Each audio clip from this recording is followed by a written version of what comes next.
Hello, I'm nahshondion, and you're watching Transbrations. Today's special guest is Ron Kavanaugh. He's a literary activist and founding director of the Literary Freedom Project, a Bronx-based arts organization that believes cultural identity is a fundamental cornerstone in the development of smart, creative, and engaged communities. Born and raised in the Bronx, Kavanaugh has worked with numerous local arts organizations, including the Bronx Museum of the Art, Bronx Council on the Art, and En Foco. In 2017, he organized the photography exhibition, Black Documents, which featured photographer Jamel Shabazz. In 2022, Kavanaugh co-curated Swagger and Tenderness, the South Bronx Portraits by Ahearn and Rigoberto Torres at the Bronx Museum. And he also received the Madam C.J. Walker Award presented by the Hurston Wright Foundation. As executive director of the Literary Freedom Project, he oversees community-facing programs, One Book One Bronx, the Mosaic Literary Conference, and Mosaic Magazine. Hello, Ron. How are you doing today? I'm good. How are you? I'm good. You have to forgive me. I think I'm having a Diana Ross moment today. So It's all right. That's not a bad moment. it's not a bad moment at all. I don't think I've had that many Diana Ross moments. So no, it's just that, with the weather, I was kind of prepared that it was going to be hot and sticky. I don't have AC. So this weather is perfect. It's cool. It's pretty cool. It's a good day today. It is. And so, yes, thank you for joining me. We first crossed paths in 2000 and I think it was 2000. It had to be 2014. I didn't look like this. It was during the Bronx Literary Festival at Kingsbridge Library, and I had won a Brio Grant. As a part of my Brio Grant component, I had to read some of my literature at a public event. Were you coordinating or producing that event? I was one of the original organizers of the event. Of the Bronx Literary Festival. Yeah, so myself, Americo Cassiano, and the founders of Blind Beggar Press, their names are escaping me, forgive me, both of you, Gary Johnson and Claude Grant. Okay. I just remember specifically because you introduced me to read my excerpt from my manuscript. Okay. And during that time, I guess that's when I discovered Mosaic Magazine. And I specifically remember the issue, or one of the issues I remember seeing, was Saeed Jones on the cover. Oh yeah. Saeed's been on the cover. He was one of Nicole Seeley has been on the cover. Had a few people. Luis Reyes Rivera has been on the cover. Every issue of Mosaic Magazine is carefully curated by a guest editor. How do you determine the criteria for selecting your guest editors? Every year we do a conference called the Mosaic Literary Conference. And going forward, out of that conference, we will produce a literary magazine. In 2021, we focused on the entire conference, which was virtual, focused on queer identity. So we selected someone, I selected someone, she's actually been on the cover of Mosaic also, Mecca Jamila Sullivan, who's a scholar, English scholar, but she's also sort of in the heart of the queer community, if there's such a thing as the heart of it. So I selected her, and then she went out and asked people to submit essays and book reviews. So Janet Mock will be in the issue, Cheryl Clark will be in the issue, a few others also. Well, some people are well known and others aren't. This is the next issue. So this is the next issue that's at the designer now. So that will come out next month. Then the next issue after that will focus on the 2022 conference, which is like radical Black thinking. So we have to find an editor for that. And then that'll come out next year. This year, the conference in 2023 will focus on hip hop. So we'll identify an editor for that, and then that editor will then go out and do an open call, or however they feel, works for them. The design and layout for each issue is done by you as well? It used to be. So I used to do everything. I used to edit, design, layout, but no more. So we hired a designer who's working on the issue now. Oh, okay. It just got too much. I had too many jobs. I just had to. The interesting thing, before we started our conversation, I was writing a report for a grant. So that's what consumes most of my time.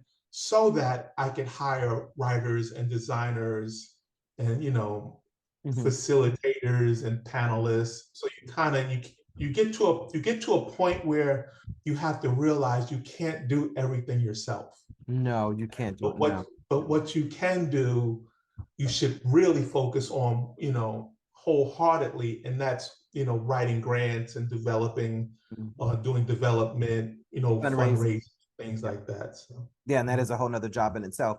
So after 21 years, you phased out the print edition of Mosaic magazine, but you continued posting fresh interviews, book reviews, and essays on your website.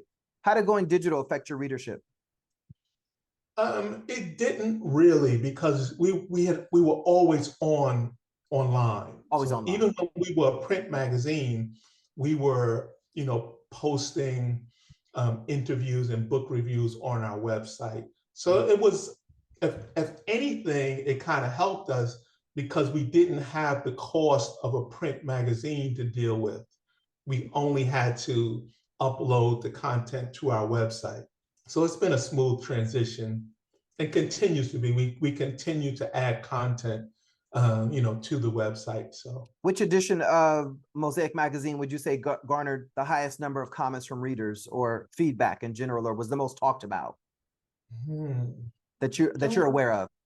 I'm not really aware. Like a lot of people love Saeed Jones. And I think Saeed posts at the time, Saeed was still on BuzzFeed. Is that the name of the website? BuzzFeed? Yes. So yes. I think he had posted about it and we got a lot of attention that way. But normally we don't get a lot of like feedback and things like that. It's a relatively small magazine. We print like 200-300 copies. So are they only distributed in the Bronx, or they're distributed in Harlem, throughout New York? Yeah, even though we had a small print run, it was distributed across the country actually, and was available in many Barnes and Nobles. Now that we're coming back, I'm not sure if we'll do that model again.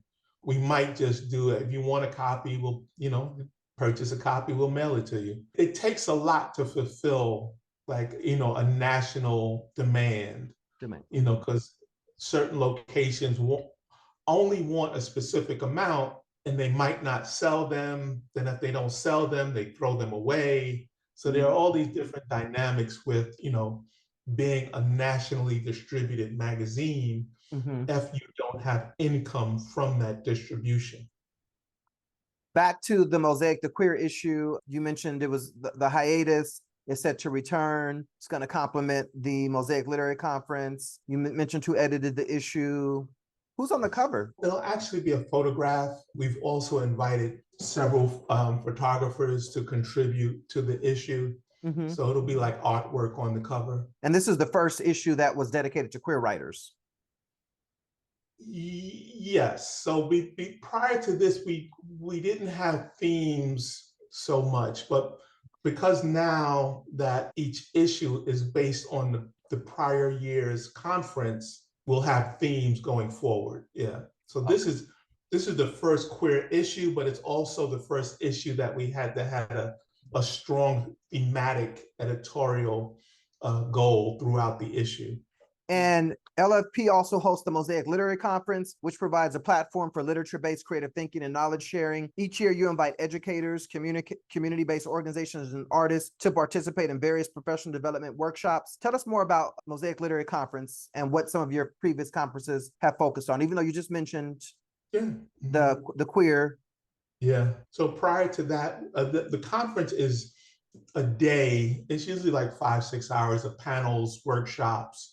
Sometimes we do film screenings, keynotes, depending on whether we're virtual or in person. This year, we are returning to in-person. The conference is just it's a day to invite people to come in. And when I say people, specifically educators and parents, to come in and learn about different subjects. So each year, so like we did the queer identity conference. Prior to that, we focused on food insecurity. We focused on Malcolm X, James Baldwin, the Me Too movement. So we focus on different things every year. Audre Lorde, Black Identity. Audre Lorde, Gwendolyn Brooks, exactly.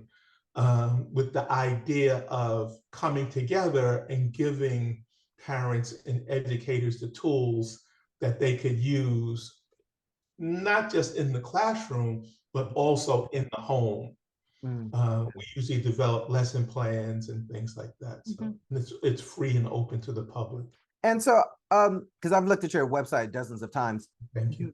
just mentioned that you develop workshops and lesson plans, which demonstrate how Mosaic's content, books, and culture can help empower educators, parents, and community-based organizations to use books, writing, and reading to engage curious minds. You said you invite the community to take part in your programs. I want to briefly discuss your lesson plan topics, and specifically Khalif Browder, the young Black boy in the Bronx who ended up committing suicide after he had some issues with law enforcement.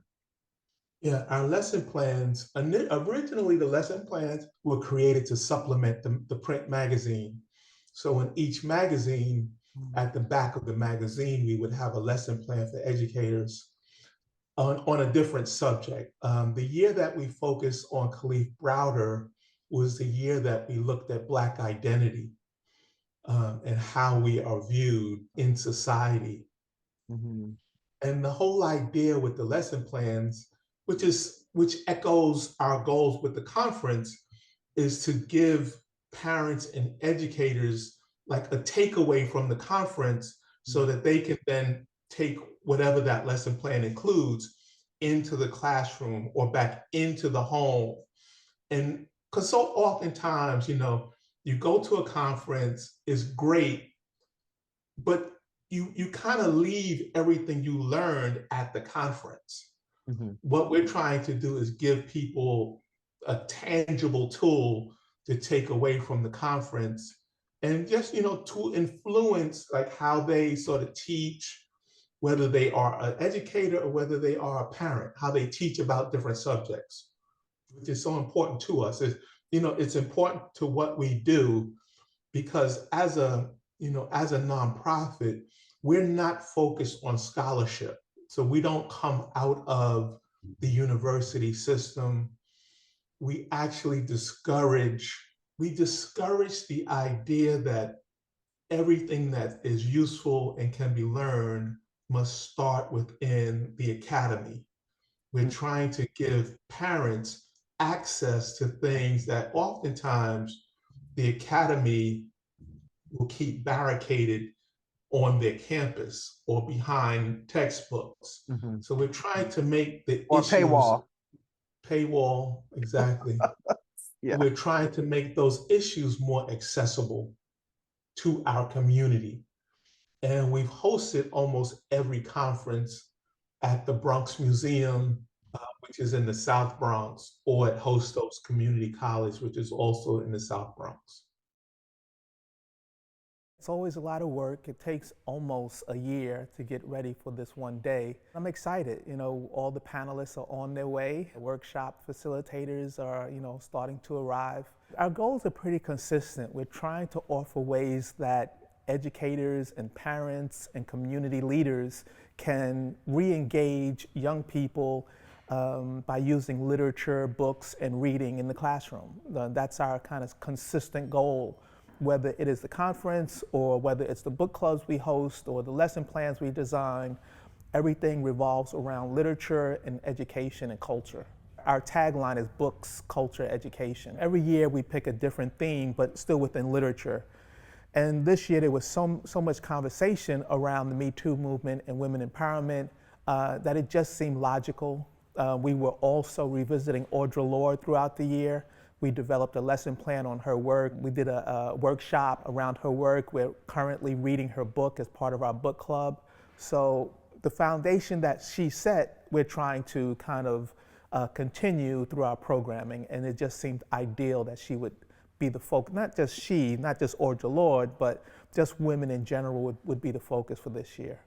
We always have big goals, goals that are too big. We're looking to get about 200 people today to come throughout the day. We're screening a film on Shirley Chisholm, who ran for president in 1972. But more importantly, more than anything else, we just want people to kind of learn and take something regarding literature and education away from the conference. We have a lot of giveaways, lesson plans, magazines, things like that. The most important thing is that people from the community. It's a free event. They come, they learn, and then they just take it back to their classrooms or their homes or wherever they can kind of exchange information. So this is an annual event. The events that we do monthly and weekly are really the programs we want to grow. The book club is weekly. We want to grow that. So we got funding to go through the end of this year, and we wanted to go through next year. We do monthly workshops around our lesson plans. We want that to continue and grow. Right now we've partnered with the Laundromat Project. We want to use their space throughout next year. So just kind of be consistent with our programming. More than anything, we want people to take advantage of our programs. If you go to literaryfreedom.org, it'll give you a list of everything that we do. Almost all of our programs are free. They're all based around the culture, particularly the cultures of the people who live in the Bronx. That is our focus. We are really dedicated to making a difference here in the Bronx. Which lesson plan do you feel like was the most memorable or most impactful one? The Khalif Browder one, that whole situation was so tragic. It is something that not our lesson plans, well, maybe our lesson plans may have contributed to it, but the whole conversation we're having around closing prisons and prison reform, I feel really gained momentum because of his death. Mm-hmm. So probably the most important one we've done was on his life. I forgot, his mother died after him, correct? Afterwards, a couple of years ago, maybe it was after 2001 or something like that, yeah. I didn't realize that he didn't live far from my apartment.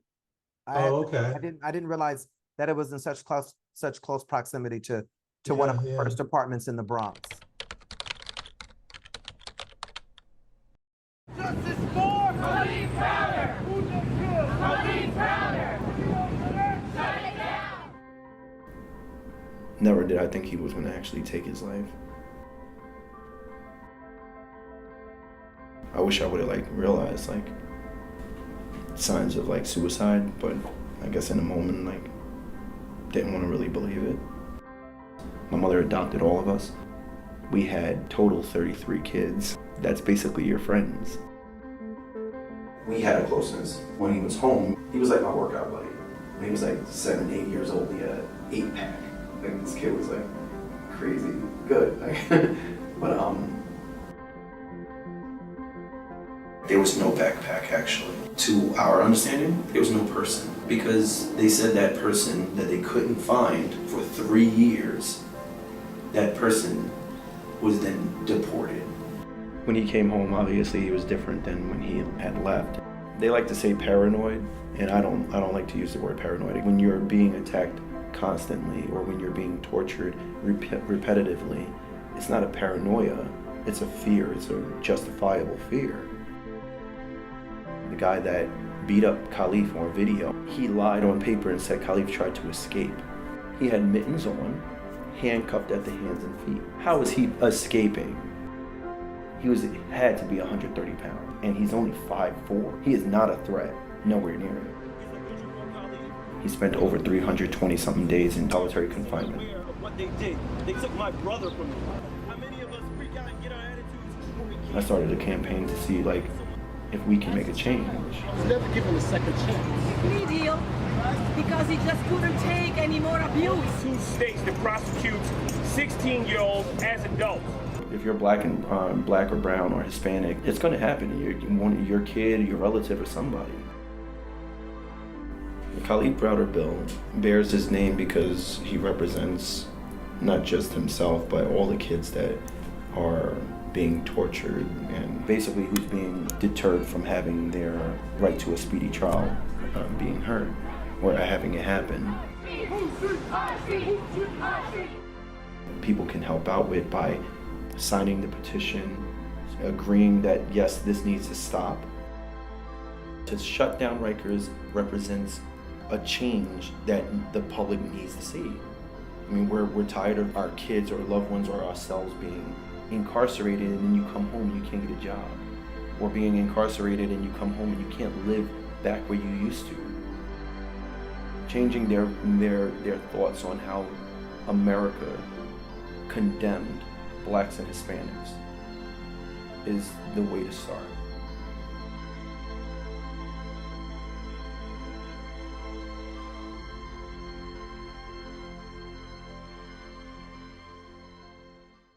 Back to One Book One Bronx. Tell us about some of the recent books that you reviewed and the social topics explored.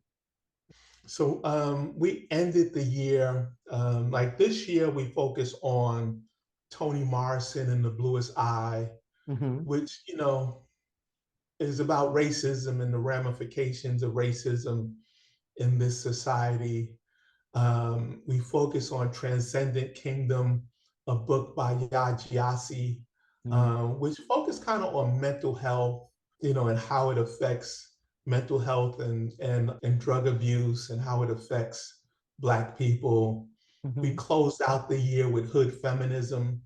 I saw that. Which, you know, implied in the title, focus on feminism and how different communities could sort of better understand what it means to be a feminist, but, you know, also what it means to join a feminist movement, you know, and how how it identifies itself, you know. So yeah, so we try to select, when we do fiction, nonfiction, we've done poetry in the past. I always feel like you can get something out of most books if you have a good facilitator. And we have some great facilitators of the book club, so they've been really like leading the way in the conversations that we have. So during your weekly gatherings, the participants, primarily women, meet to discuss a book. The conversations tend to veer towards relationship, violence, and community matters. The absence of many men in book clubs raises the question of why they might be less inclined to join. Would you like to see more male attendees at your events? I would. You know, there are oftentimes there might be 25 women and me. And I think that how we navigate racism, feminism, how we navigate, you know, the power structures, Black identity is different for men and women. Drastically, yeah. And I think that if we had equal voices in those conversations, we could learn more from one another. Early on, I used to try desperately to get more men to come. But then I was just like, listen, if the people who want to come are the people who should be there. And the people who show up. Right. If you don't show up, don't question me, you know, a year later saying, hey, I got your email, but I didn't know whether I would be welcome. If you got my email, that was your invite to come, you know. So if you're just, this is gonna sound weird, but it feels like a lot of men don't want to be in conversation with women. Like no, it's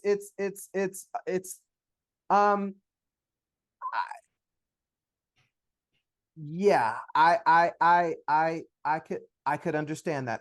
I would agree with that.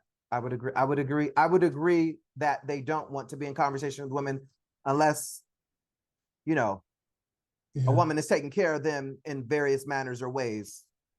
It could be, but you know, I when I talk to men, they'll even tell me, oh yeah, this is something my wife would be interested in.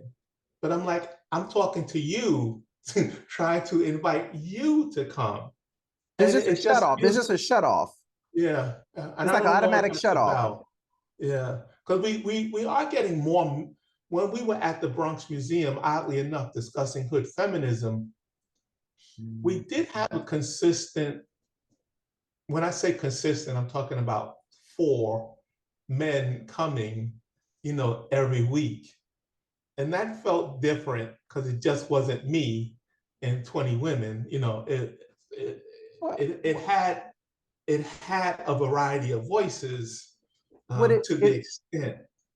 Is it based on the books that you're reading, or if you? I don't know. I mean, like we read books about subjects. So, you know, I can understand, like, say, a book titled Hood Feminism. Yeah. You know, a guy might think, oh, that's about women. Yeah, right. But The Bluest Eye wasn't about women, doesn't suggest women. We started the year with Begin Again, a book on James Baldwin by Eddie Glaude. That doesn't suggest feminism or like this is a book for women. I don't know what it is. I honestly don't know. And I think there's a lot of men who would join us that I'm not reaching. And maybe it's, the men that I'm reaching just aren't interested in joining. That could be. But yeah, I don't try as hard anymore because we're like, now that we're in our 5th year, you either know about us or you don't. But I'm still doing social media, all the social medias, all the newsletters, all the website stuff. I make and then sometimes I'll run across like an organization for Black men, and I'll send them a special invite, like, hey, you guys want to check this out? So I don't know. And what is the next book that One Book One Bronx members will be reading and discussing? Have you made that decision yet? I haven't decided yet. So we're taking we usually take the summer off. We might start. So our last book ended a couple of weeks ago. That was Hood Feminism. Probably start up again in September. And we're not exactly sure what we'll read. We did get a strong suggestion of a book by Colson Whitehead called The Nickel Boys. So we might read that. We might read When Chicken Heads Come Home to Roost by Joan Morgan. This is the 50th anniversary of hip hop. Correct. So we might be reading a few books, around by hip hop writers or on hip hop. So Joan Morgan is somebody who I've followed for a while. I might read her book. The first authorized biography on Tupac from his estate is going to be published in September, and it's being published by, I think I want to say her name is Stacey Williams. I could be wrong, but her first name is definitely Stacey. She was also an executive producer. She contributed to the FX documentary series, that 5-part series. Okay. So this is the first book. So that's going to be a really, really interesting book that I'm looking forward to. Yeah. I didn't know that. Thank you. And what do you do? What is it? 2 to 3 books, 4 books a year? No, we do about 9 or 10 books a year. So we're doing about a book every month. Oh, you did say you only take off the summer. We just take off the summer, yeah. Okay, so it's July and August. July and August we'll take off. Then we'll be back at it in September, and we'll read a different book almost every month through June. And we also host. Sometimes we'll do like special events on different books, or we'll partner with a different literary organization. I noticed you just did that recently, and they gave out free copies of the book. We did something a little different at the Bronx Museum, where the book that we were focused on was called Hood Feminism. But every week we gave out a different book that we felt complemented Hood Feminism. Okay. So we gave out copies of a Angela Davis book, a book called African American and Latinx History of America. I think it's Carlos Diaz. Forgive me if I'm butchering your name. We gave out a book called Caste by Isabel Wilkerson, which is about the migration patterns of America. So so that's what we did. And it was made possible by a grant through the local council person, Althea Stevens, who's the council person for District 16. In 2020, after George Floyd's death, the literary landscape's attention shifted to diversity and inclusion. It was the millennial kumbaya moment. The spotlight was focused on Black writers and books. Several Black writers received multiple book deals, and new Black editors were hired at publishing companies. What was your perspective on that? I love it. You know, as long, to be hired is one thing. Now you have to do the work. And I'm hoping that the publishers aren't playing a game where they plan to hire, have some Black hires for 3 to 5 years, and then decide that this isn't working. So right now the onus is on the publishers. And I think the publishers can still do more work, as far as hiring is concerned and the publishing of books is concerned. But I just hope this isn't a sort of like a bait and switch kind of thing where they are telling us they're dedicated to diversity and multiculturalism. And then after 3 years, they go back to the way things were, the status quo of publishing books that don't do that well, as most books do not do that well. So most books sell under 5,000. Yeah, way under. And how many is it for a bestseller? I don't know. I think it has to be over 5. Over 5,000, right? Yeah, but that's a little bit of a tricky game because they will base it sometimes on not sales, but purchases from chain bookstores. So if Barnes and Noble buys 10,000 copies, it might be considered a bestseller, but they might only sell 1,000 copies. And then Barnes and Nobles will return the balance of, the books that they don't sell. So it becomes like kind of smoke and mirrors. Yeah. But bestseller is a bestseller, so I'm not hating.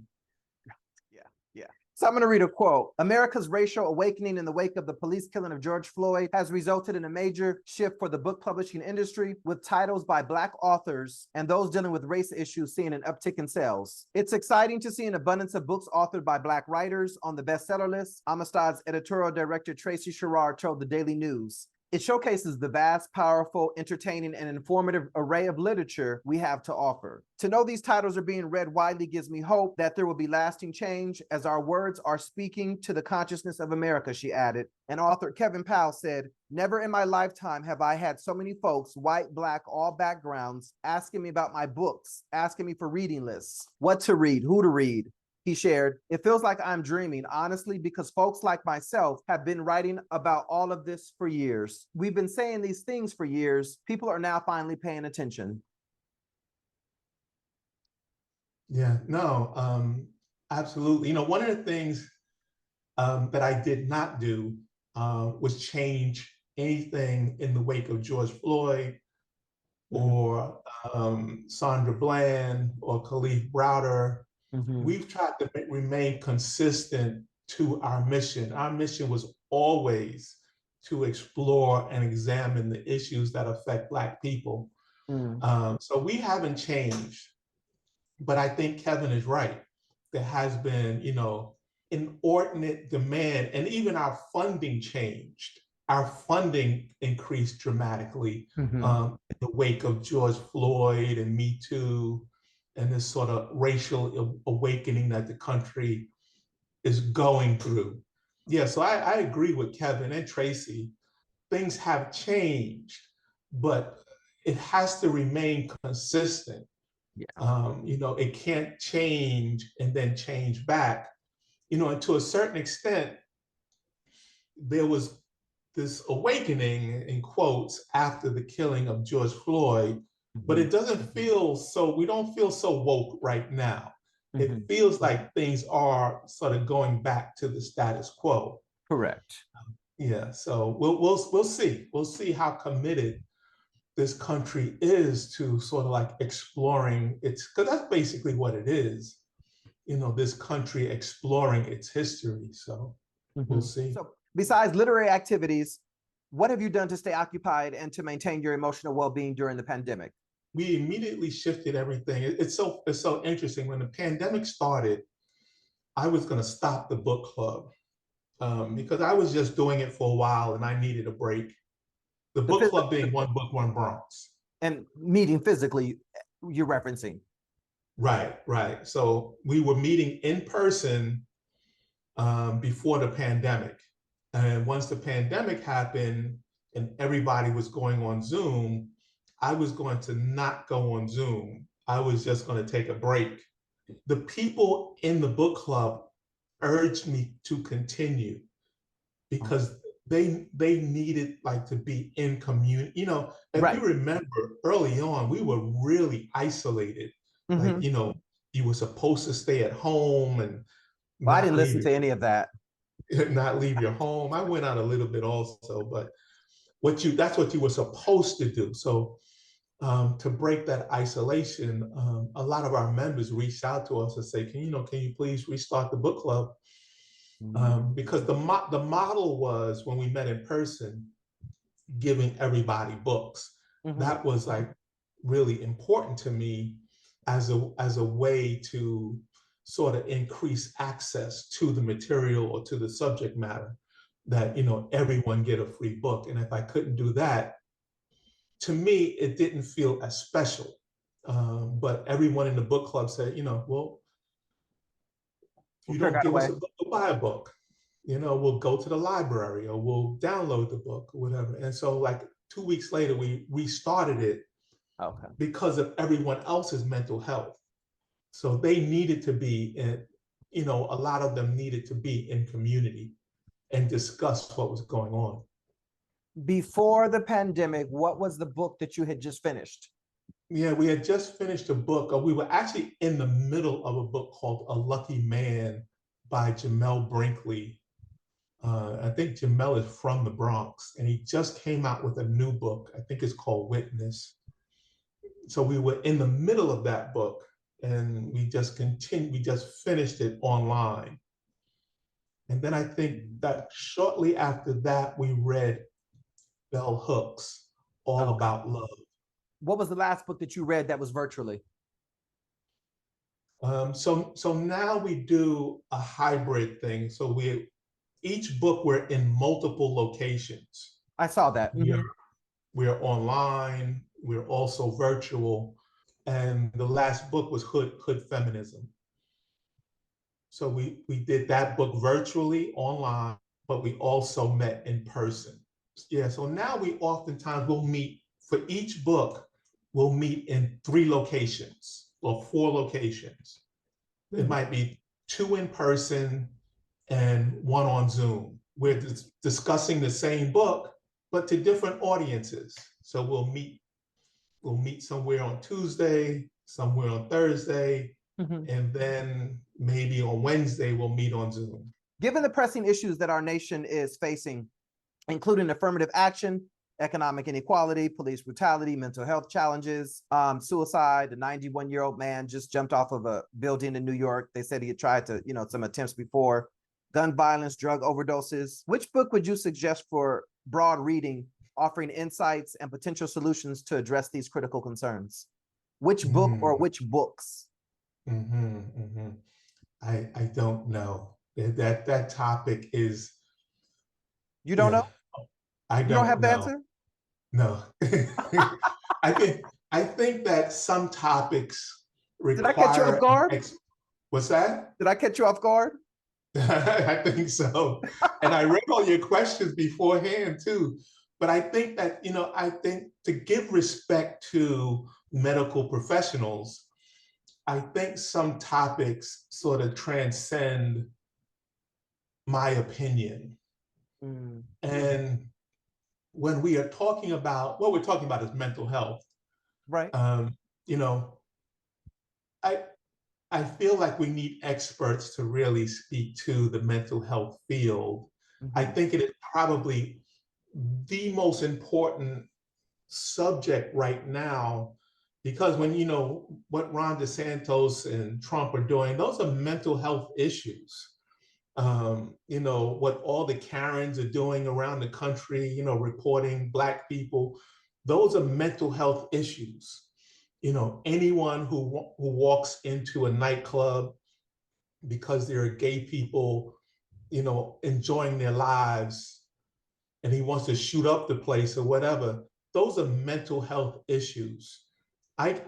Off the top of my head, I cannot recommend a specific book or collection of books, but I do think that subject, is worthy of an expert sort of stepping in and giving you a really good answer. Apologies for not having a specific answer or book. It was just one of my many questions. But yeah, let me go out with the Karen's theme song. Karen. Can I please get a manager? Karen. I need your name! Karen. Can I please get a manager? Karen. I need your name! Karen. Go back where you came from! Karen. I'm calling the police! Karen, are you crazy? No! Karen. Get away! Go back to whatever fucking country you belong in. I have my First Amendment rights. Go back to whatever fucking country you belong in. Get the fuck out! Why did you do that, Karen? Stop it! That's illegal! I'm suing you! Leave me alone! You piece of shit! A sheriff! I want a manager! I have done nothing illegal! So, Drag Queen Story Hour, children events first started in 2015 in San Francisco with the goals of promoting and reading and diversity. The events are usually geared for children ages 3 to 11. They're hosted by drag queens who read children's books and engage in other learning activities in public libraries. Some see the concept as unconventional, since libraries are usually more reserved and the queens usually host nightlife events rather than leading sing-alongs. Drag Queen Story Hour has sparked widespread nationwide controversy resulting in threats, harassment, violence, and arrests. Numerous individuals hold strong dissenting views on Drag Queen Story Hour, arguing that it indoctrinates children with an LGBT agenda and advocate for children not to be exposed to drag queens.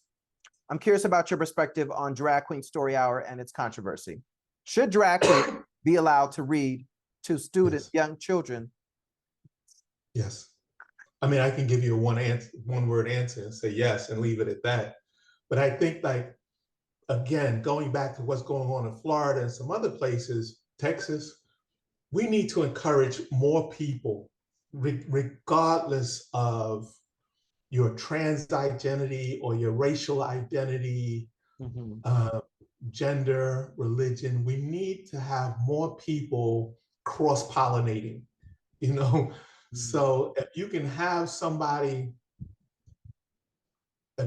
a Jewish person reading Christian work, if you can have a Christian reading racial issues, if you can have a Black person reading about queer identity, I'm all for it. Absolutely. There's no bad way around that. Yeah, there's no downside to it. Drag queens read to children this morning at a public library in Hoboken, despite calls to ban the controversial reading. Eyewitness News reporter Johnny Fernandez was there and spoke to parents and organizers. Either it be a sticker, a book, or a flag, Pride was on full display this morning here at Church Square Park. This country is all about free speech and freedom, so everybody should get to do what they want to do as long as you stay within the law. For Sashin Radhan, he came to the park for the annual Book Ban Readathon, an event put on by the city to celebrate Pride, the LGBTQ community, and ban books. It kicked off with a Drag Queen Story Hour. The event caused controversy online, and many residents like Rachel say they disagree with the event. This is a public park, and I just feel that, we need to be just more respectful to the fact that our children need to play. They don't need to learn about sexuality at this young age. Hoboken's mayor also spoke out about the controversy. He believes the event is a representation of the city's acceptance towards all residents and was misrepresented online. There is false information being spread on social media, including graphic images of graphic content. None of that is being shown over here, but I agree with parents about their right to educate their children in an age-appropriate manner in the way they see fit. As the morning went on, special guests hit the stage to read banned books. I invite anyone who wants to come to this event to come check it out. and everything we're reading is age appropriate. And the decision of who's right and who's wrong will be a question no one can find in a book. If my kids are watching it, either because I bring them here to the park, or they watch it because government or someone else shows it on the television, it could happen in any form, but if it is happening, she has to be aware of it and she should know about it. Acceptance is something that parents should teach to their children. I agree with that. We do not need this to be thrown in our faces every single day. This is the problem that people have. In Hoboken, Johnny Fernandez, Channel 7 Eyewitness News. I'm going to read a quote. On April the 26th, 2023, Mayor Adams announced that the additional 4% cut to public library budgets proposed in early April will be reversed. We are grateful that this additional cut has been restored, but libraries are still facing $36.2 million in budget cuts. It's imperative that we continue to make our voices heard and remind City Hall that our public libraries make NYC stronger, and funding must fully be restored. How did you feel when you heard Mayor Adams' action, and what action did you take, if any?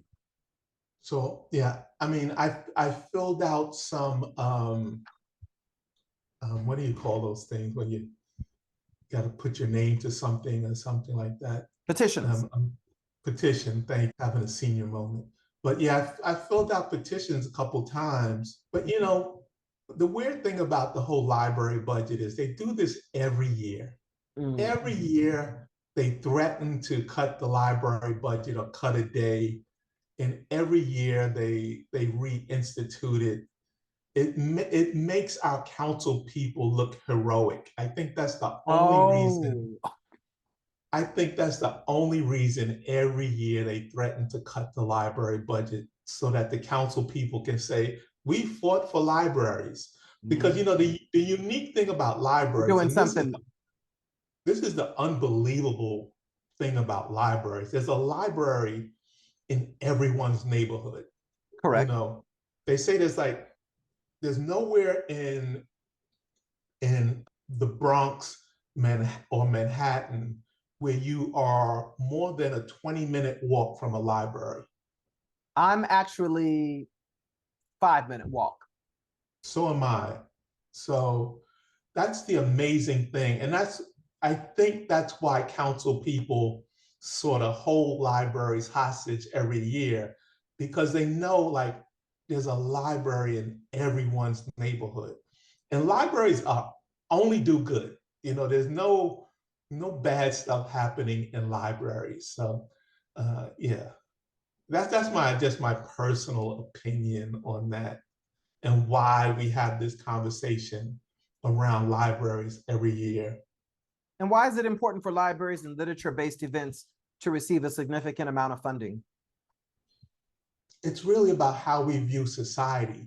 We need places that, one, this is the beautiful thing about the library, that is just open to the public. That right. Almost anything you need as far as information, and sure, we all have, many of us have computers now or phones, but you would be surprised how many people don't have computers, you know, or majority of us don't have home libraries. So that the library still serves a vital role in our lives, a vital purpose in our lives. We can't have New York City without libraries. They're just too important to the public discourse of who we are as citizens in this city. You know, many cities don't have libraries. You know? Which is more important, NYPD or NYC libraries? Libraries. You know, libraries don't do any harm. Right. I mean, and this is a greater conversation about what if we had more libraries, and, you know, even more libraries than we have now, but not just public libraries, but libraries in school. If we dedicated more of our lives, our finances, to education in general, would we have the same, you know, criminal system that we have if people from a young age realize that part of their existence, part of their sort of, strategy for making a way through this world is in education, and a lot of that happens in libraries. In libraries. Yeah, I was going to from Altadena, California, and I remember going to my library at a very young age, discovering books, reading, tons of fun, very safe, quiet space too. Having worked for various arts organizations such as the Bronx Museum, that was your first arts and culture job, Bronx Museum, Bronx Council on the Arts, and En Foco. Is the funding allocated to arts and culture organizations in the Bronx, would you say, from your opinion or from what you've heard or from what you read, would you say it's sufficient? Or should they be granted additional funding? Yeah, no, absolutely. They should be granted additional funding. We discount the importance of the arts in our lives. So setting aside libraries, we discount the economic importance of arts in our lives, but also in this city. If you think of how many tourists come here to go to Broadway, if you think of how many tourists go to museums, not just tourists, how many citizens, take advantage of public art and dance performances, all these concerts that happen across New York City every summer. If you add all of that together, and I'm sure somebody has, and put a dollar amount on it, it would probably be the most important economic driver of income in the city. But we're not funded at that same rate. Right. And I get that, you need, to a certain extent, you need police and fire and hospitals and all of that. But the arts that's why we have to not only receive funding from the city, which is an excellent funder. The New York City funds more art than any municipality or private entity in the country. New York City does. So that's amazing by itself. And I want to give the city credit for that. But if you could really consider just the economics behind it, that budget should be doubled. Yeah. Or doubled, and we then fund even more institutions throughout the city. Because there are a lot of institutions that don't receive funding that should, right now. So yeah, definitely more funding. In 2017, you organized a photography exhibition, Black Documents, which featured Jamel Shabazz. In 2022, you co-curated Swagger and Tenderness, the South Bronx Portraits by John Ahearn and Rigoberto Torres, which was on view at the Bronx Museum. Do you have any photo exhibitions planned in the future? I don't. Those exhibitions take a lot out of you. I'm not a trained curator. So right now I don't. I was invited to co-curate by Amy Rosenblum Martin. So we co-curated the Swagger and Tenderness exhibition. The Black Documents exhibition was curated by Laura James. I just sort of stayed out of her way, but they just take a lot, and they take a lot. And I don't, again, sort of referencing what we were talking about earlier, sometimes you just don't have the capacity to do everything that you want to do. And I understand that I must focus on fundraising. What plans do you have to commemorate James Baldwin's upcoming 100th birthday in 2024? Yeah, next year we're dedicating all of our programs to James Baldwin.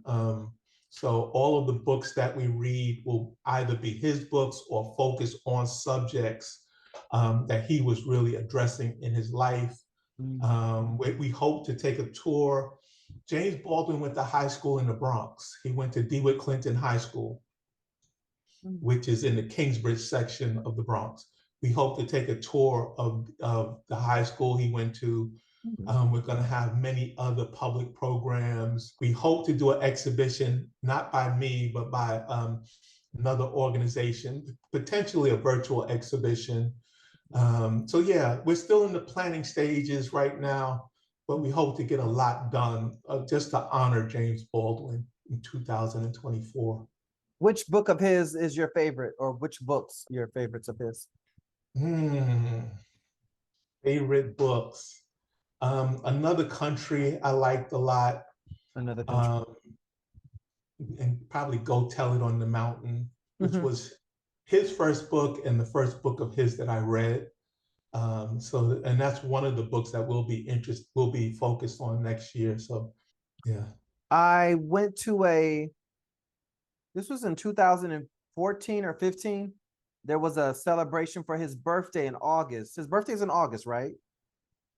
I'm not sure. You could be right. Yeah, I'm not sure. His birthday I is in think so. August. His birthday's Yeah. in August. And I went to an event in Harlem and they had named a school after him or a street. I want to say a school. There's a And school named after him. yeah, so I had went to that. Having served as an arts administrator and a literary activist for more than 3 decades, correct? Yeah, that's Do you crazy have to any? say out loud, but yeah, Do you have any that's how long it's aspirations? been. Pardon me. That's how long it's been. Do you have any aspirations to eventually write a book? No, that's so funny. I got into all of this because I thought I wanted to be a writer. Really? But you thought you wanted to be yeah, until you yeah. saw the bullshit that writers go through. Yeah, kind of. It's a lot. It's a lot. It's Yeah. Wow. And it takes time. Just from knowing writers, it takes time, and I just don't have that again, going back to capacity. What I'm doing now is what I love to do. Being an arts administrator for an organization that I founded, I really love doing. So I just focus on this. Yeah. It does. I will say, yeah, being a writer takes a lot of patience. It's a lot. Yeah. Obviously, a lot of listening, a lot of understanding, and a lot of rejection. How are you coming with your book? It's being edited. Oh, it's great. It's great. I actually won another Brio grant recently for 2 chapters of it. Yeah, no complaints at all. Thank you for asking, though. I'm working on a documentary film based on the development of my memoir, me moving to New York and everything. So if I don't have a book ever published, or even self-published, I won't be upset. I won't be, it's not the end of the world at all, because I can, I'm creating some other content based on it. As the world continues to change rapidly and with the rise of artificial intelligence, how are you continuing to evolve and to stay forward thinking? The most important thing is just to try to stay connected, to keep your ears open to see what new technologies or even conversations are happening. Because a lot of times before the technology hits, the conversation will hit. I tend not to sort of move so quickly as far as pursuing a technology this way or that way, just to see, wait until it pans out. Like, I know about ChatGPT and I know about artificial intelligence, but I don't know how I can use it in a substantive way long term. So I know a lot of people are in that space just because they feel they have to be in that space. But I just kind of want it to work itself out before I jump into that space. I'm going to read a quote. Many traditional spaces didn't see the internet as this viable alternative or now pure competition.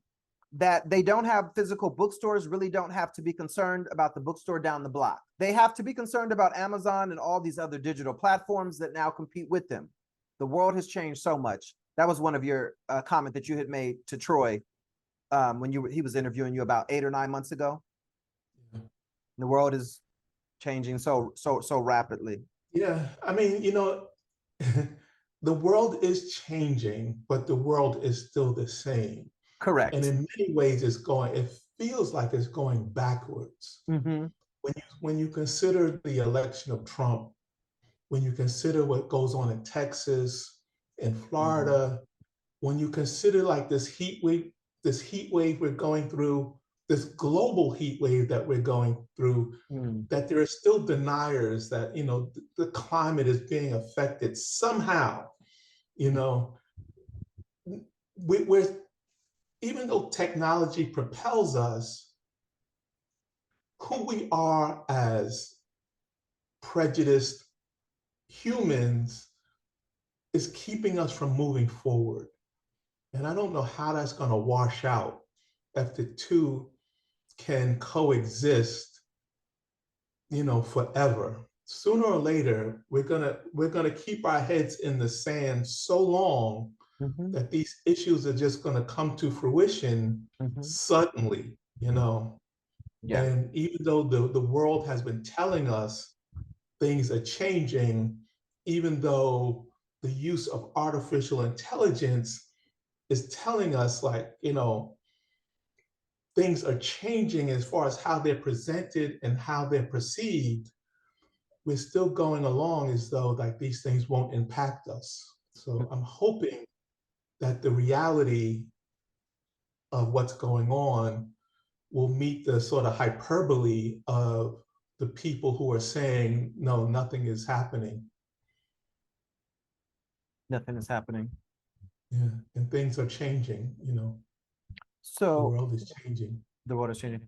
Outside of the books that you are going to be reading in the future for One Book One Bronx, what writers' books are you looking forward to being published and reading in the next few months or next year? So a couple of books that I'm looking forward to reading is a book that I've never read, and I'm drawing a blank on it right now.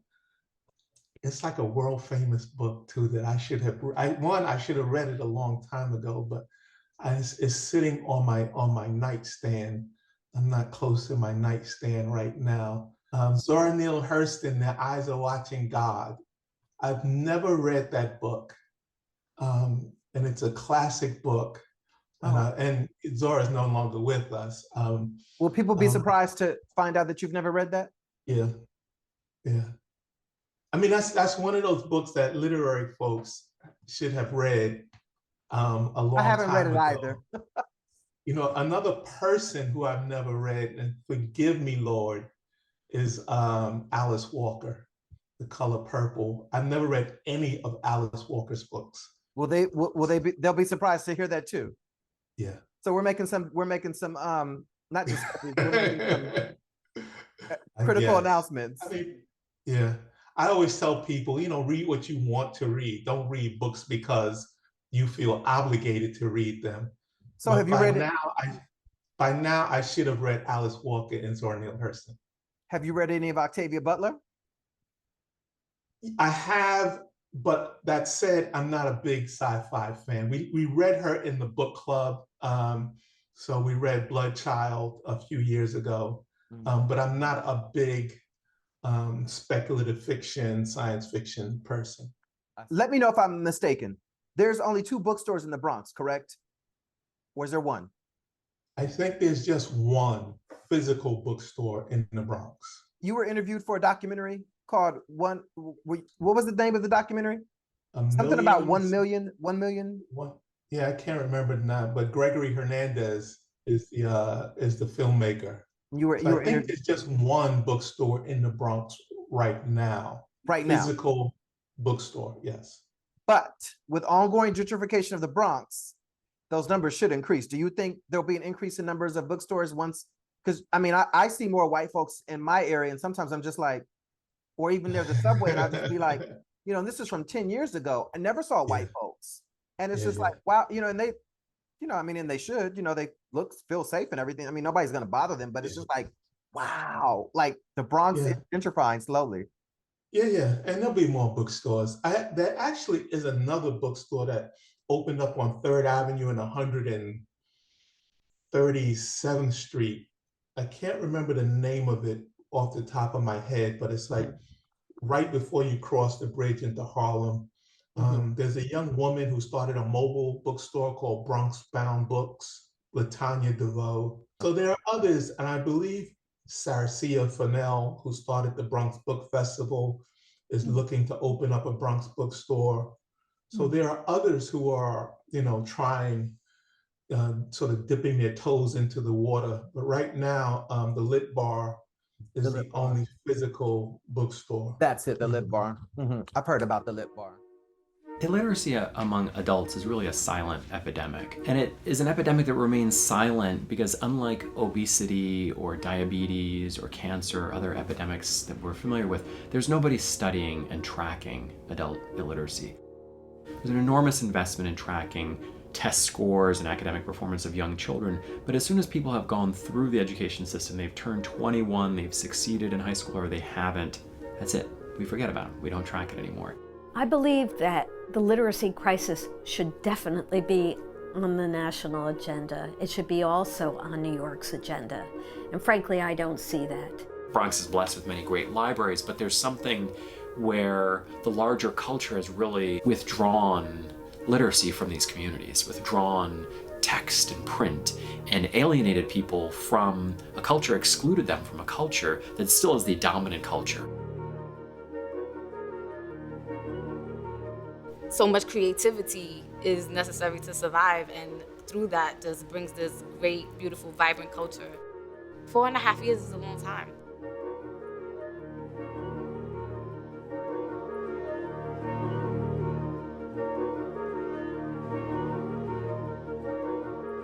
How do you graduate from high school not being able to read?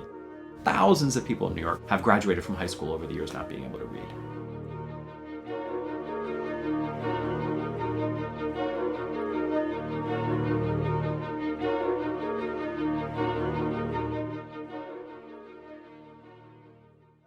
Thank you. I got all of my questions. I didn't think it was going to go for 2 hours. I hear you. No, thank you. Okay. I will do that. Yes. Thank you for Thank you, Sean. Thank you very much. Enjoy the rest of your day. You too. Bye-bye.